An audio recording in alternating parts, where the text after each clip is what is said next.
He's getting it. Play action pass you, throw the ball deep down the field.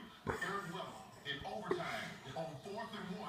He made that call on his own. It takes a lot of guts. I'm just saying. Wow. Congratulations. You know what?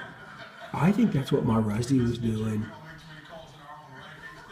There's more to come as we continue live right here in New York.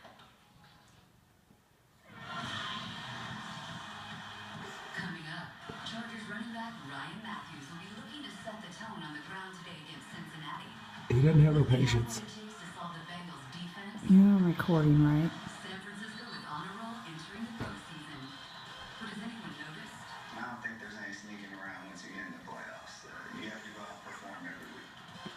And the clock ran out on a number of head coaches last week. So which team is most attractive for the hot candidate? That's all coming up when the NFL Today returns. Here he goes.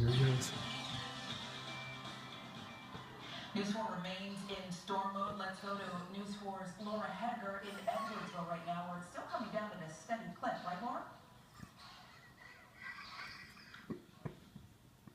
Sharon, and this is so far one of the hardest hit areas. We are along 157, and you can tell not too many people going along it, but let me just show you how much snow has fallen.